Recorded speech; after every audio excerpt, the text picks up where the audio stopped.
예배 전에 꼭 인사를 시키는 이유가 있습니다. 여러분, 우리가 잘 모르는 분도 있잖아요. 그런데 인사를 않더라고요. 우리가 먼저 인사하면 참 좋은 것 같아요. 누가 먼저 인사하기 전에 내가 먼저 안녕하세요, 반갑습니다. 우리 인사해볼까요? 시작. 안녕하세요, 반갑습니다. 안 반가워도 좀 하면 안 될까요? 시작. 안녕하세요, 반갑습니다. 사모님 반갑습니다. 네. 자, 이렇게 우리가 인사할 때 더 친해지는 것 같더라. 우리는 식구죠? 네. 뭐 먹어야 식구입니까? 밥도 먹고 인사도 하고 얘기도 하고 교제도 하고 우리 교회는 행복한 교회가 되어야 될 좀 있습니다. 지금 행복하지요? 네. 5월은 가정의 달이더라고요. 그래서 이 가정의 달, 예수로 사는 가정이라는 주제로 시리즈로 이제 올 한 달 동안 말씀을 나누려고 하는데요. 여러분 혹시 자녀를 키우면서 잠깐이라도 잊어버렸던 경우가 있으십니까? 저는 잊어버렸던 경우가 있어요. 몇 시간 동안. 야, 진짜 하나도 안 보이더라. 앞이 캄캄하니. 야, 다 내 딸로 보이고 그렇게 해서 찾았는데요. 진짜 세상을 다 얻은 것 같이. 그래서 그때 제가 몇 시간 동안 얼마나 후회했는지 몰라요. 잘해줄 걸. 진짜 잘해줄까. 그런데 그때뿐이더라고요, 또. 네. 여러분, 저뿐만 아니라 여러분도 그런 경험들이 한 번쯤 있었을 거예요. 네, 성경은 자식에 대해서 뭐라 하겠냐. 자식은 그 가정에 하나님께서 주신 선물이라고 하더라고요. 그리고 태의 열매는 상급, 이렇게 얘기했어요. 여러분, 자식을 둔 부모는 모두 같은 마음을 가진 게 하나 있는데, 그럼 주보를 좀 보시면서 적으시면서 하게 하면 될 것 같아요. 모두 같은 마음이 있는데 그게 뭐냐? 우리 자녀가 행복하길 원하는 거예요. 그래서 행복하게 잘 살아야 한다. 아프지 말고 잘 살아야 된다. 이게 늘 부모의 마음이고 또 기대하는 마음이더라고요. 하지만 이제 내 마음대로 자제가 안 되고 또 힘들어하는 그때가 있지 않습니까? 자녀가 아플 때, 자녀가 힘들 때 또 부모는 같이 아프고 같이 힘들면서 울며 하나님 앞에 통곡하며 기도하죠. 한 번은 제 딸이 우리 청년들과 함께 캄보디아로 선교를 갔던 적이 있었습니다. 근데 전화가 왔어요. 우리 딸이 아프다고. 야, 근데 오지에 들어가니까요. 할 수 있는 방법이 없는 거예요. 예. 거의 일어나지 못할 정도로 거의 이제 기절 상태 정도 돼서 완전히 이제 공황장애가 온 거죠. 야, 그때 정말 하나님 앞에 나와서 아내와 같이 교회 와서 울면서 많이 기도했습니다. 이게 부모가 아닌가 그런 마음이 들어요. 여러분, 자녀를 둔 입장에서 아이를 어떻게 양육하는가 이게 고민인데요. 건강하게 또 좋은 것을 먹이고 좋은 데에 가고 좋은 직장에 들어가면 끝일까? 오늘날 이제 결혼을 했지만 여러 사정으로 자녀를 두지 않는 가정도 많이 있더라고요. 하지만 자녀가 없는 가정일지라도 자녀 양육의 문제는 나의 문제가 아니다가 아니라 모두의 문제더라고요. 왜냐하면 우리는 공동체 안에 살기 때문에 다른 사람의 문제가 다 치부해버리가 아닌 게 아니라 우리 모두의 문제인데요. 그래서 이 자녀 양육에 관한 말씀은 우리 자녀를 포함한 다음 세대들에게 주신 말씀을 우리가 받아들여야 되는데 오늘 4절에 보니 이런 말씀을 하고 있더라고요. 다 함께 읽어볼까요? 시작. 또 아비들아 너희 자녀를 노엽게 하지 말고 오직 주의 교훈과 훈계로 양육하라. 양육이 이제 키우는 거지요. 근데 양육하는 데 있어서 세 가지를 말씀하고 있어요. 첫 번째는 뭐죠? 자녀를 뭐하게 하지 말라? 노엽게 하지 말래요. 노엽게. 여러분 노엽게란 말은 이 현재형이더라고요. 그래서 한 번만 노엽게 하지 말는 거 끝나는 것이 아니라 평생 언제나 따라야 할 명령이더라고요. 이 말씀은 이제 노엽게란 말은 화가 날 만큼 분하고 섭섭하다 그런 뜻을 가지고 있는데 주석을 보니까 좀 더 확장해서 이렇게 표현했더라고요. 부모의 권위를 가지고 학대하거나 인격적으로 무시하는 등 끊임없이 비난과 책망을 통해서 낙담하게 만드는 일, 이게 노엽게 하는 일이더라고요. 여러분, 많은 부모가 이제 자녀한테 화를 내요. 뭐라고 합니까? 아니, 얘 좀 봐라. 어디다가 나한테 이제 대들어 하면서 화를 내는 자녀에게 부모에게 이제 부모가 그렇게 얘기를 하죠. 여러분, 부모든 자식이든 다 화를 낼 수가 있습니다. 그런데 우리가 한 가지 인정해야 할 것이 있는데 그게 뭐냐? 부모가 자녀한테 화를 낼 때는 부모의 마음이 상했다는 것을 표현하는 거잖아요. 마찬가지로 반대로 자녀도 부모에게 화를 낼 때는 자녀도 마음이 상했다는 것을 표현한 거예요. 그래서 우리가 자녀가 부모에게 화를 낼 때, 분노할 때 얘 봐라 하면서 반항하네, 도전하네, 그렇게 해버리면 안 되는 거예요. 그렇게 해버리면요, 자녀에게 더 큰 상처를 주더라고요. 어느 아버지가 딸이 너무 열심히 공부하는 것이 이제 늘 마음에 안쓰러웠어요. 밥도 잘 안 먹고 한 번은 이제 외식을 시켜준다고 해서 간 곳이 곰탕집이었어요. 근데 거기서 이제 딸이 좀 밥을 맛있게 먹었으면 좋겠는데 깨작깨작 하면 잘 안 먹는 거예요. 그래서 아빠가 양념을 집어넣었어요. 후추를 확 집어넣었어요. 그러니까 이 딸이 나 후추 싫은데 무슨 얘기하는 거야. 이렇게 넣어야 맛있어. 지랄하지 말고 먹어. 이랬어요. 그랬더니 이 딸이 속상한 거예요. 내가 다시는 아빠하고 밥을 안 먹는다. 예, 그렇다는 거예요. 여러분, 아무리 좋은 의도도 일방적으로 하게 되어지면 그게 아이한테 상처가 되더라는 거예요. 여러분, 자녀를 야단칠 경우에는요, 먼저 마음에 화를 풀어주어야 돼요. 그래야 마음이 다치지 않습니다. 에베소 4장 26절에 보니까 이런 말씀을 하고 있더라고요. 분을 내어도 죄를 짓지 말며 해가 지도록 분을 품지 말고, 그 다음 20절, 마귀에게 틈을 주지 말라. 여러분, 자녀가 화를 품지 못하면요, 그게 마귀가 틈타는 기회가 된다는 거예요. 이거 뭐 자녀에게 해당되는 말씀이 아니고 우리 어른들에게도 해당이 되는데요. 그런데 이 자녀에게는 이게 큰 문제가 되는 게 뭐냐? 청소년 문제가 바로 이런 원인에서부터 출발한다는 거예요. 한번 마음이 다치면요, 아무리 좋은 소리 해도 안 들어요.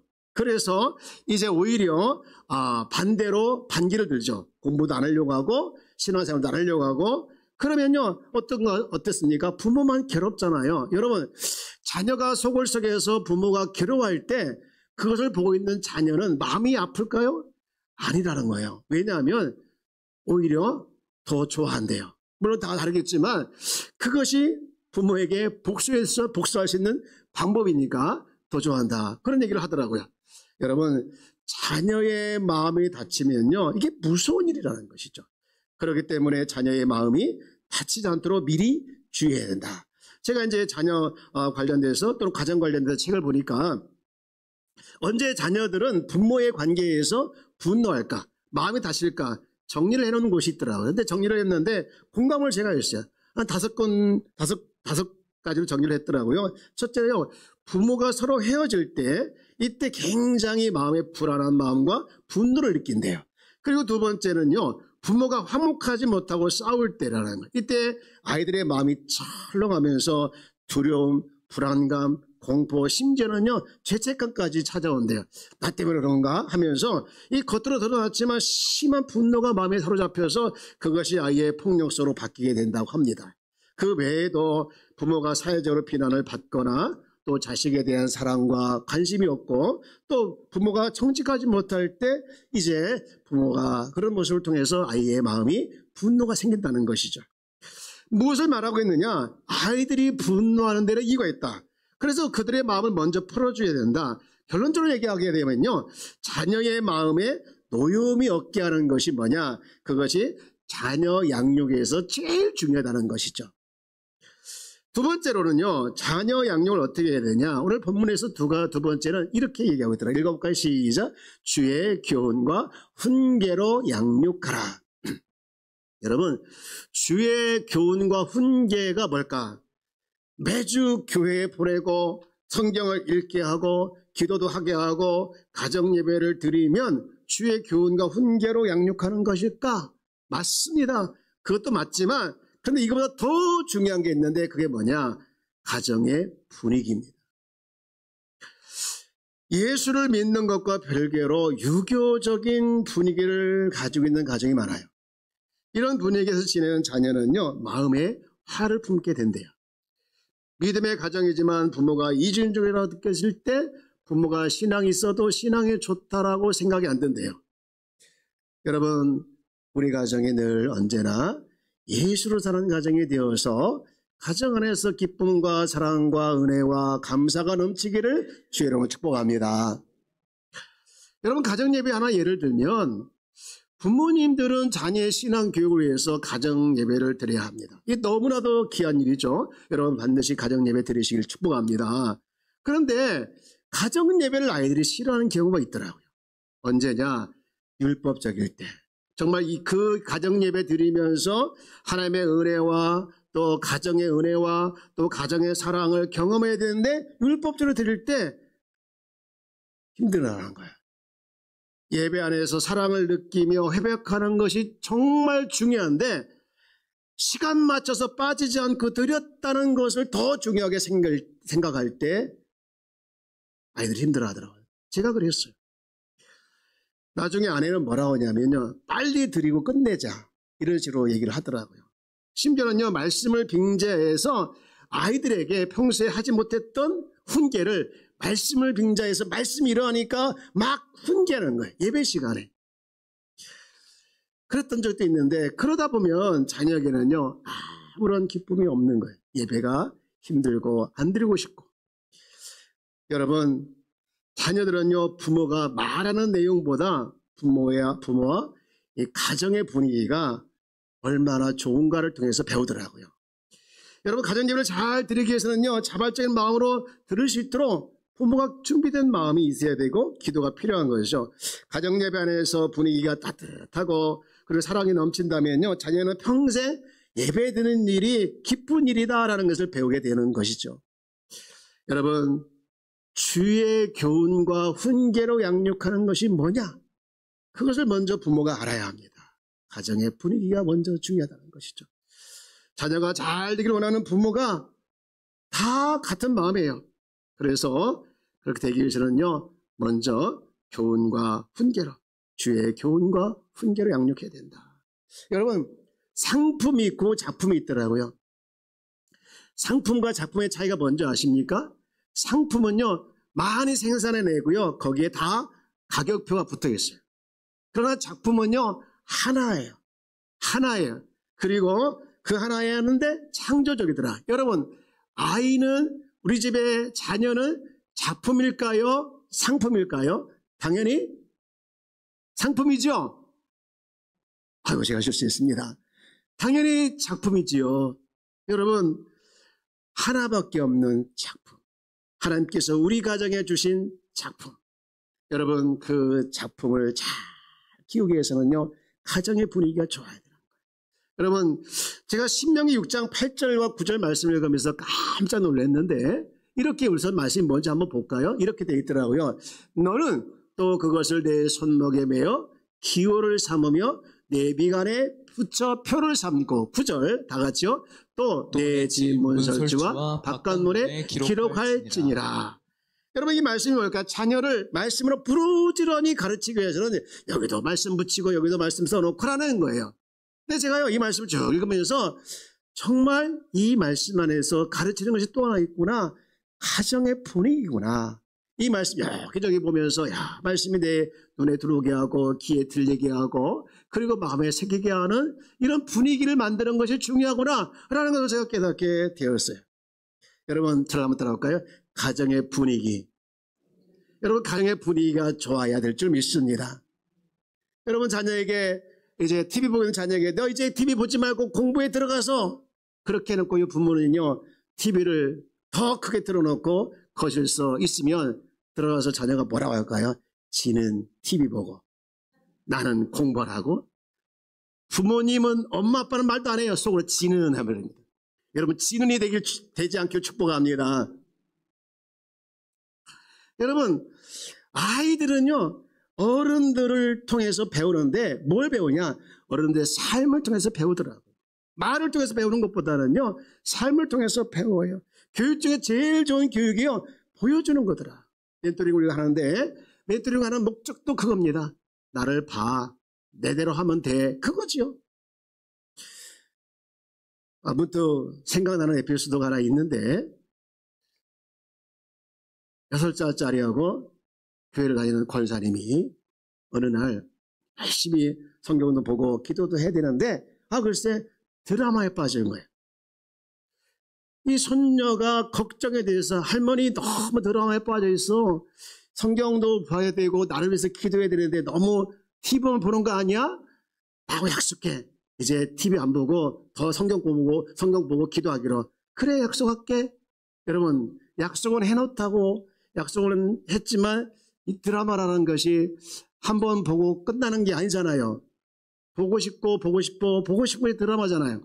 그래서 할머니가 돼서 약속은 했는데 TV는 보기가 좀 뭐해서 이제 혼자 핸드폰으로 이불 속에서 보는 거예요.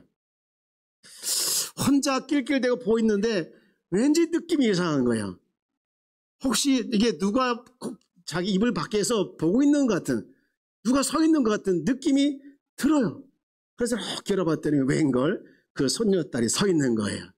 그러면서 쳐다보면서 할머니 이럴 줄 알았어.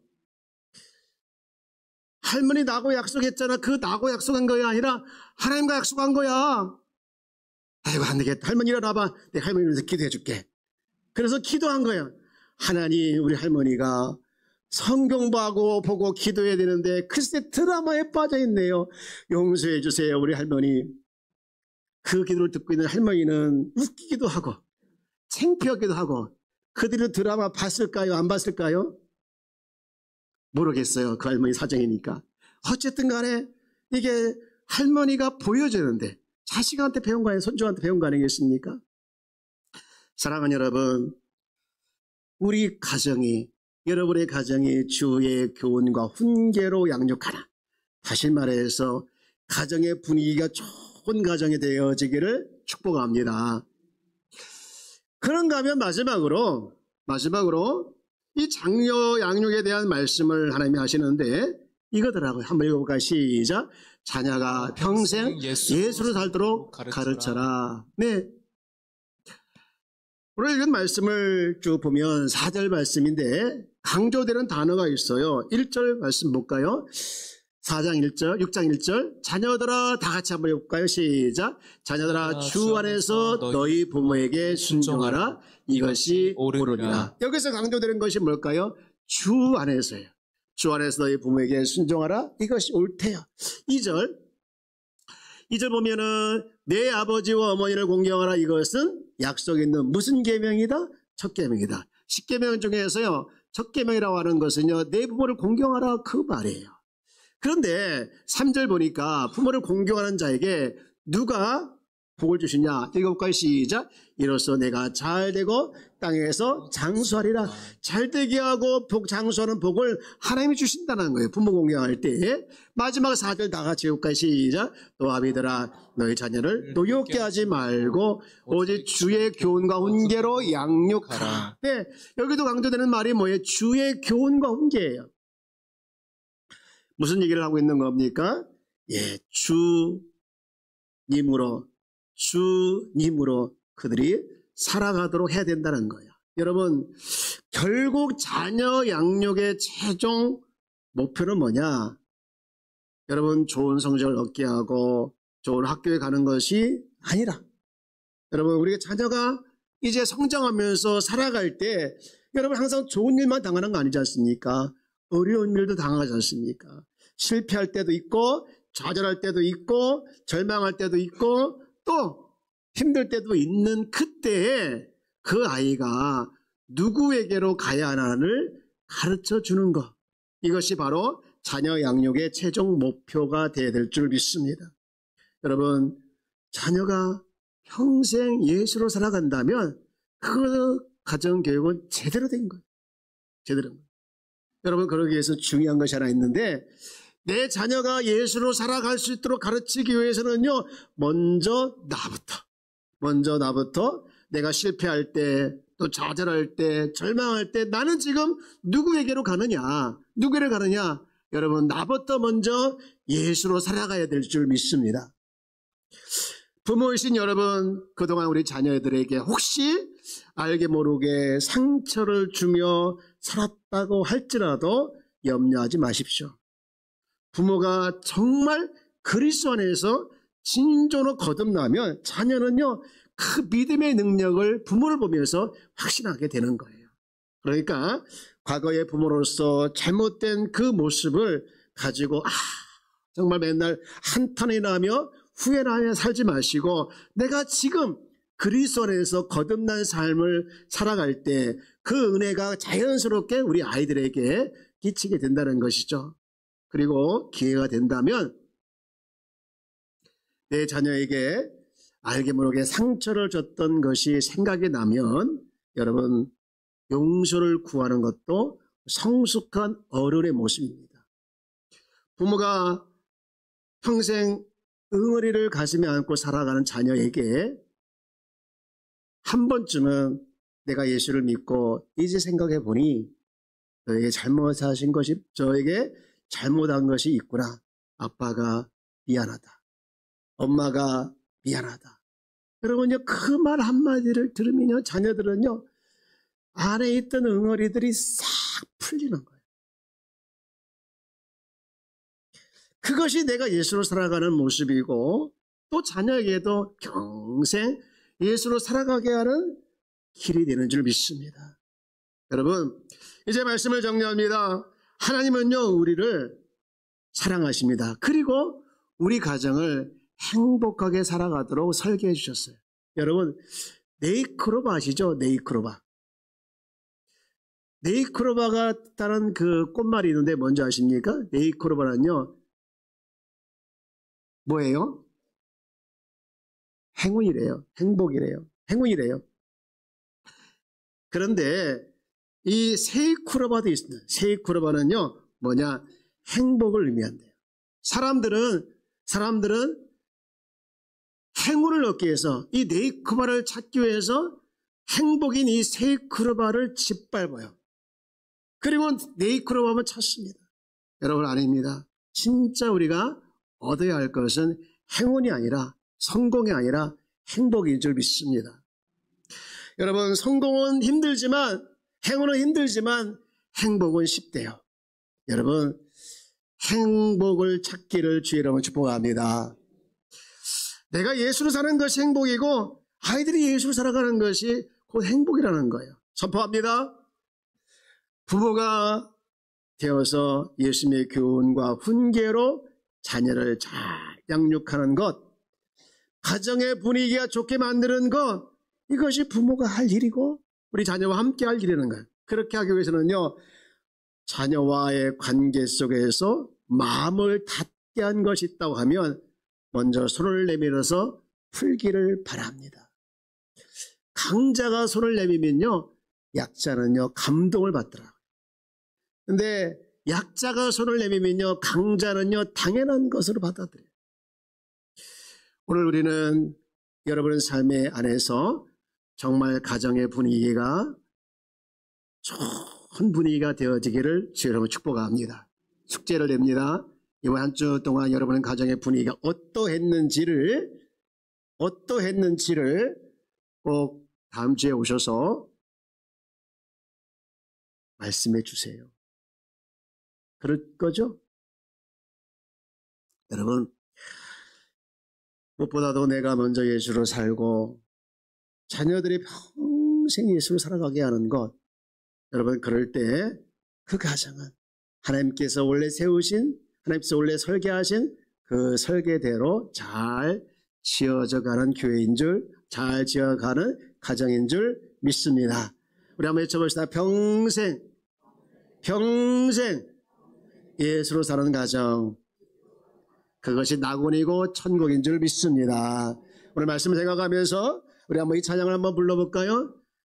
559장 사철의 못바라 보라.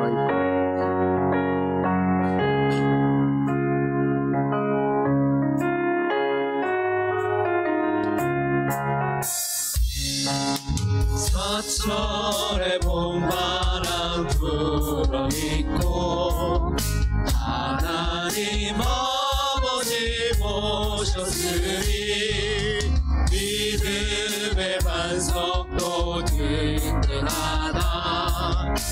우리 집 즐거운 동산이라. 고마워라 임마누엘 예수만 섬기는 우리 집. 고마워라 임마누엘 복 되고 즐거운 하루하루. 어버이 우리를 보이시고 동리들 사랑에 뭉쳐있고 기쁨과 서름도 같이 하니 한간의 초나도 천국이라. 고마워라 임마누엘 예수만 섬기는 우리 집. 고마워라 임마누엘 복되고 즐거운 하루하루. 아침과 저녁에 수고하여 다 같이 일하는 온 식구가 한 상에 둘러서 먹고 마셔. 여기가 우리의 낙원이야. 고마워라 임마누엘 예수만 섬기는 우리 집. 고마워라 임마누엘 복되고 즐거운 하루하루. 아침과 저녁에 수고하여 다 같이 일하는 온 식구가 한 상에 둘러서 먹고 마셔. 여기가 우리의 낙원이라.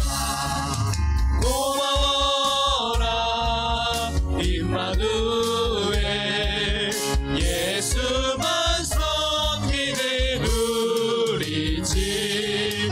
고마워라 임마누엘 복되고 즐거운 하루하루.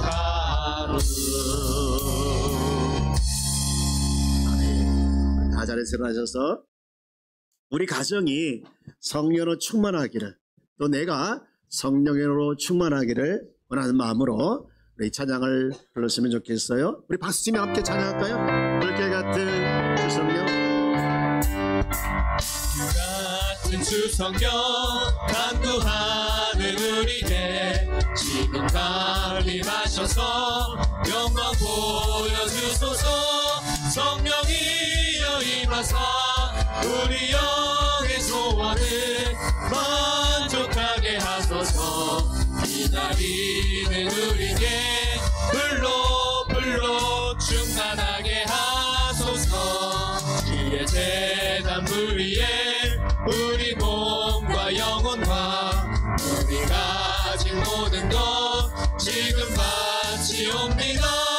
성령이여 임하사 우리 영의 소원을 만족하게 하소서. 기다리는 우리에게 불로 충만하게 하소서. 모든 것 다 마치고 이 고빈 내 마음에 성령 충만하도록 주여 채워주소서. 성령이여 임하사 우리 영의 소원을 만족하게 하소서. 기다리는 우리에게 불로 충만하게 하소서. 구속하신 주께서 약속하신 성령을 믿고 간구하오니 지금 내려주소서. 성령이여 임하사 우리 영의 소원을 만족하게 하소서. 기다리는 우리에게 불러 충만하게 하소서. 믿고 다시 성령을 믿고 간구하오니 지금 내려주소서. 성령이여 임하사 우리 영의 소원을 만족하게 하소서. 기다리는 우리에게 불러 충만하게 하소서. 기다리는 우리에게 불러 충만하게 하소서. 기다리는 우리에게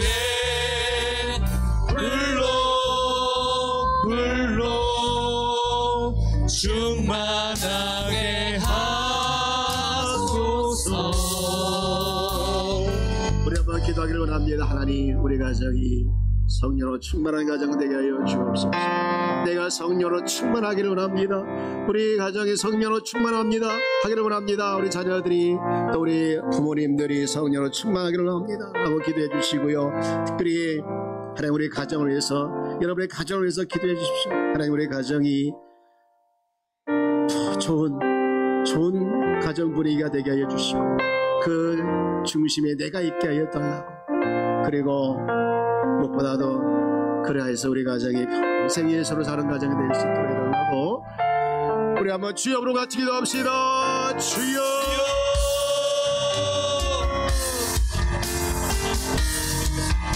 하나님 아버지 감사합니다. 아버지 하나님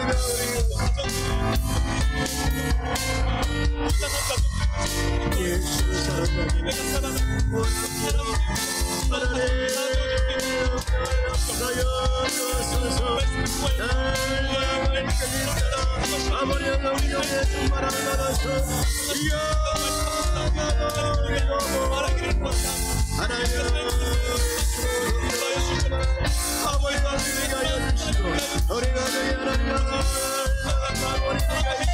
천국이 되게 하여 주시옵소서. 하나님이여, 하나님이여, 아버지여,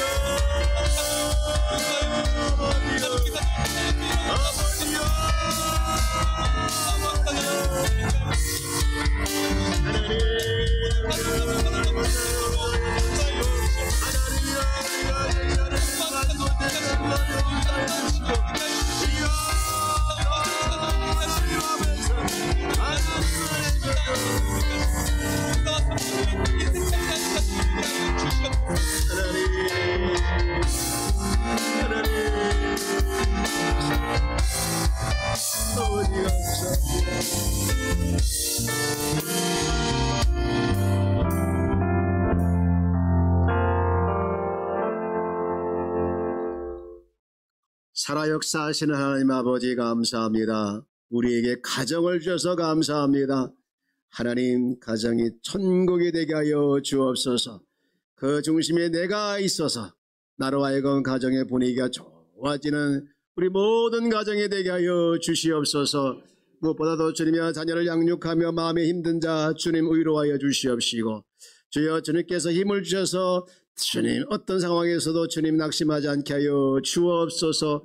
우리 자녀들을 위해서 기도하는 모든 부모의 기도대로 주님, 우리 모든 자녀들이 주 안에서 아버지 회복되어지고 주 안에서 아버지 주님 아버지 강건해질 수 있도록 은혜를 베풀어 주시옵소서. 하나님의 이 시간 간절히 바랐고 원하는 것은 주님 성령으로 충만하기를 원합니다. 정말 충만하기를 원합니다.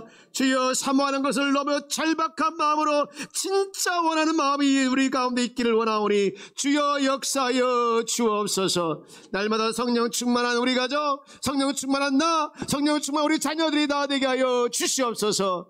그래야 날마다 성령으로 살아내서 아버지 힘을 얻고 아버지 정말로 주님의 은혜 가운데서 아버지 강건해지고 아버지 회복에 되어지는 역사가 일어나게 하여 주옵소서.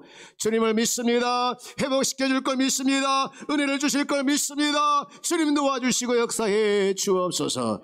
이 한 시간 아버지 앞에 예물 올렸습니다. 드린 손길마다 주님 기억하여 주시고 은혜 위에 은혜를 더하여 주시고 복에 복을 더하여 주옵소서.